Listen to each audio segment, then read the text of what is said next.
വെളിച്ചമാണ് തിരുദൂതർ. പുസ്തക വായന. രചന GK എടത്തനാട്ടുകര. പ്രസാധനം ഡയലോഗ് സെന്റർ കേരള. വിതരണം IPH ബുക്സ്. അധ്യായം 6. പീഡനപർവം. വിശ്വാസികളുടെ അംഗസംഖ്യ വർദ്ധിച്ചുകൊണ്ടേയിരുന്നു. അതോടൊപ്പം ഖുറൈശികളുടെ അസ്വസ്ഥതയും വർദ്ധിച്ചു. മുഹമ്മദിനെ തടഞ്ഞേ പറ്റൂ. പ്രവാചകന്റെ ബദ്ധശത്രുവായിരുന്ന അബൂജഹൽ ഖുറൈശി പ്രമാണിമാരെ വിളിച്ചുകൂട്ടി. മുസ്ലിങ്ങളെ തല്ലിത്തകർക്കാൻ അക്രമി സംഘങ്ങൾക്ക് രൂപം നൽകി. തെറിപറഞ്ഞ് കൂക്കി വിളിക്കാൻ തെരുവു പിള്ളേരെ ചട്ടം കെട്ടി.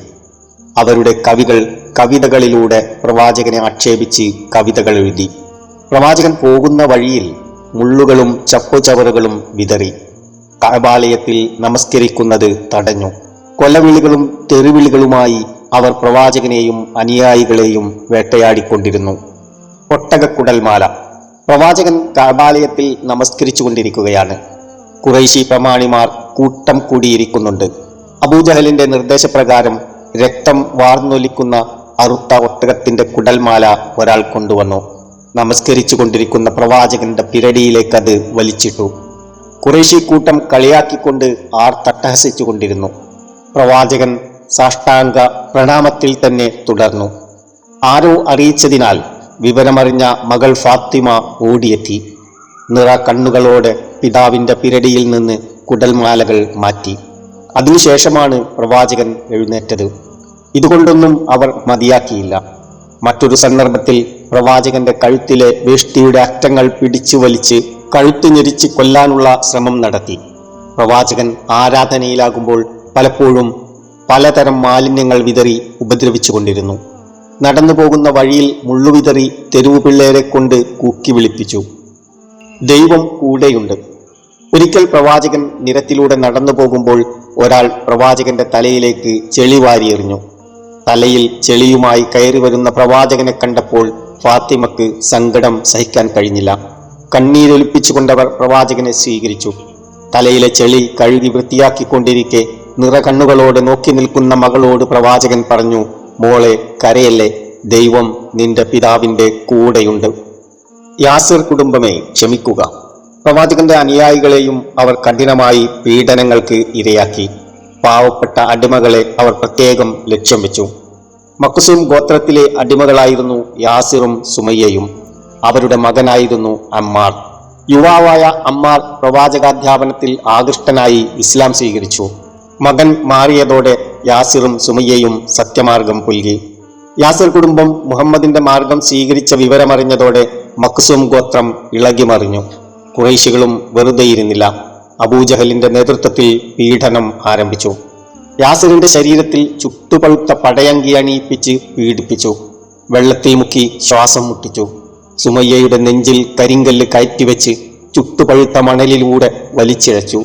ഗുഹ്യഭാഗത്ത് മൂർച്ചയേറിയ കുന്തം കുത്തിക്കയറ്റി. മകൻ അമ്മാറിനെയും അവർ വെറുതെ വിട്ടില്ല. തന്റെ അനുയായികൾ അനുഭവിക്കുന്ന ഈ കൊടിയ പീഡനങ്ങൾ കണ്ടു നിൽക്കാനേ പ്രവാചകന് കഴിഞ്ഞുള്ളൂ. അപ്പോഴും പ്രതീക്ഷയോടെ പ്രവാചകൻ അവരോട് പറഞ്ഞു, യാസിർ കുടുംബമേ ക്ഷമിക്കൂ. ഉറപ്പായും നിങ്ങളുടെ വാഗ്ദത്ത സ്ഥലം സ്വർഗമാണ്. സത്യമാർഗത്തിൽ കൊടിയ പീഡനം ഏറ്റുവാങ്ങിക്കൊണ്ട് സുമയ്യ ദൈവസന്നിധിയിലേക്ക് യാത്രയായി. അങ്ങനെ ആദ്യത്തെ രക്തസാക്ഷി എന്ന മഹത്തായ പദവിയും ഒരു സ്ത്രീയിലേക്ക് വന്നു ചേർന്നു. വൈകാതെ തന്നെ യാസിറും രക്തസാക്ഷിയായി. കരയരുത്, കരയരുത്. എത്യോപ്യൻ വംശജനായിരുന്ന ബിലാൽ മക്കയിലെ ഉമയ്യത്ത് എന്ന പ്രമാണിയുടെ അടിമയായിരുന്നു. മുഹമ്മദ് നബിയെക്കുറിച്ച് നാട്ടിൽ നടക്കുന്ന വർത്തമാനങ്ങൾ ബിലാലിൽ പ്രതീക്ഷയുണർത്തി. ബിലാൽ പ്രവാചക സന്നിധിയിലേക്ക് പോകാൻ ആഗ്രഹിച്ചു. പക്ഷേ നഗ്നത മറക്കാൻ ഒരു കീറത്തുണി മാത്രമാണുണ്ടായിരുന്നത്. അതുകൊണ്ട് തന്നെ ആരും കാണാതെ രാത്രിയിലാണ് ബിലാൽ പ്രവാചകന്റെ അടുത്തേക്ക് പോയത്. ഉമയ്യത്തിന്റെ കാലിത്തൊഴുത്തിൽ ഉറങ്ങിശീലിച്ച കറുത്ത കുറിയൊരു മനുഷ്യനാണ് ബിലാൽ. പതിഞ്ഞ മൂക്കും തടിച്ച ചുണ്ടുകളും ചുരുണ്ട മുടിയുമുള്ള ഒരാൾ. ചരിത്രത്തിൽ എന്നും അടിച്ചമർത്തപ്പെട്ട സകല മനുഷ്യരുടെയും പ്രതിനിധി. അടിമകളുടെ, കറുത്തവരുടെ, ദളിതരുടെ, അവർണരുടെ, വിദേശികളുടെ, അഭയാർത്ഥികളുടെ, അഗതികളുടെ, അനാഥരുടെ. ഇരുണ്ട ബിലാൽ അരണ്ടവട്ടത്തിൽ പ്രവാചക സന്നിധിയിലെത്തി. ഉമയ്യത്തിന്റെ ചട്ടവാറേറ്റ് കരിവാളിച്ചിട്ടുണ്ട് മുഖം. പ്രവാചകൻ ബിലാലിന്റെ മുഖം മെല്ലെ തടവി. ആദ്യമായിട്ടാണ് ആ മുഖം ഒരു മനുഷ്യൻ തടവുന്നത്. ബിലാലിന്റെ ശരീരത്തിൽ ഒട്ടകത്തിന്റെ ചാണകവും മൂത്രവും പുരണ്ടതിന്റെ ദുർഗന്ധമുണ്ട്. ബിലാലിനെ പ്രവാചകൻ തന്നിലേക്ക് ചേർത്തു പിടിച്ചു. മലവും മൂത്രവും പുരണ്ട കുഞ്ഞിനെ പെറ്റമ്മ വാരിയെടുക്കുന്ന പോലെ പ്രവാചകൻ തന്റെ തിരുകരങ്ങൾ കൊണ്ട് ബിലാലിന്റെ പുറം മെല്ലെ തടവിക്കൊണ്ട് മൊഴിഞ്ഞു, കരയരുത്, കരയരുത്. ബിലാലിന്റെ ഉള്ളം തണുത്തു. അടിമത്തത്തിന്റെ നുകം ഇറക്കി വെച്ചിട്ടെന്നോണം ബിലാൽ പ്രഖ്യാപിച്ചു, അല്ലാഹു അല്ലാതെ ഒരു ദൈവവുമില്ല, അങ്ങ് അവന്റെ ദൂതൻ തന്നെ, ഞാൻ സാക്ഷി. ജനിച്ച ശേഷം അമ്മയല്ലാതെ മറ്റാരും ബിലാലിനെ ശരീരത്തോട് ചേർത്ത് വച്ചിട്ടില്ല. പക്ഷേ പ്രവാചകൻ അത് ചെയ്തു. എന്തിനായിരിക്കും പ്രവാചകൻ അങ്ങനെ ചെയ്തത്? ചില മനുഷ്യർ ചിലത് ചെയ്യുമ്പോഴാണ് സമൂഹത്തിൽ ചിലത് സംഭവിക്കുക. മനുഷ്യ മനസ്സുകളിൽ നിലനിൽക്കുന്ന വർണ്ണവെറിയുടെയും ജാതീയതയുടെയും മലവും മൂത്രവും കഴുകിക്കളയാനുള്ള ഒരേയൊരു വഴി ചേർത്തുപിടിക്കലാണ്.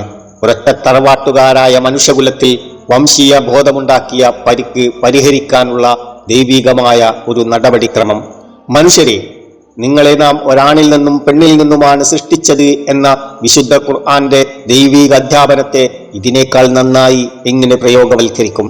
ദൈവം ഒന്നാണ് എന്ന സത്യത്തിന്റെ അടിസ്ഥാനത്തിൽ മനുഷ്യനും ഒന്നാണെന്ന് പഠിപ്പിക്കുന്ന പ്രവാചകന്റെ അധ്യാപനം അന്നും ഇന്നും പ്രസക്തമാണെന്ന് കാണാം.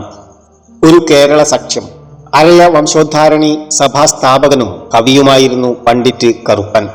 കൊച്ചി രാജകൊട്ടാരത്തിൽ നടന്ന ഒരു വിരുന്നിൽ ഇസ്ലാം സ്വീകരിച്ച പുലയ സമുദായാംഗത്തെ ക്ഷണിച്ചിരുന്നു.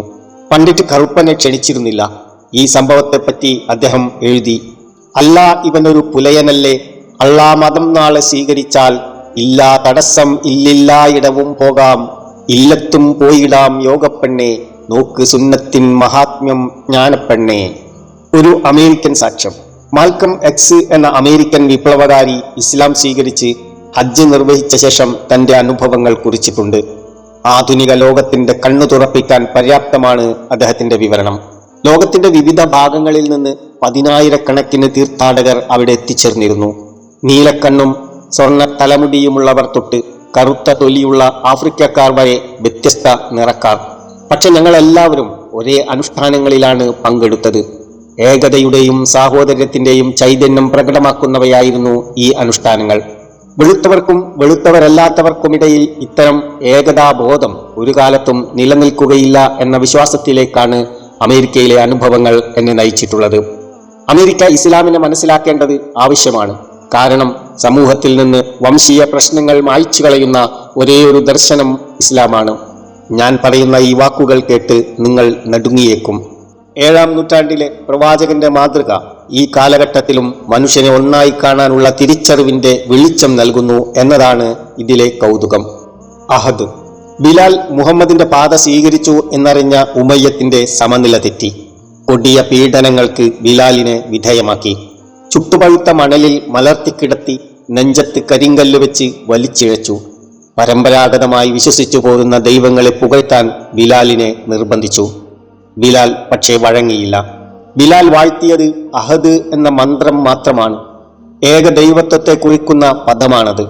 വഴങ്ങുന്നില്ലെന്ന് കണ്ടപ്പോൾ ബിലാലിന്റെ കഴുത്തിൽ കയറിട്ട് കുട്ടികൾക്ക് കളിവസ്തുവാക്കി നൽകി.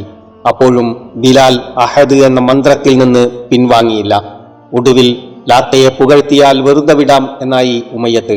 ബിലാൽ പക്ഷേ അതിനും വഴങ്ങിയില്ല. പീഡനം അസഹ്യമായപ്പോൾ ബിലാൽ അബോധാവസ്ഥയിൽ വരെ ആവുന്നുണ്ട്.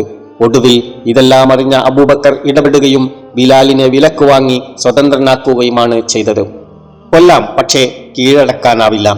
വിശ്വാസികളുടെ ആത്മവീര്യവും വിശ്വാസദാർഢ്യവും അത്ഭുതകരമായിരുന്നു.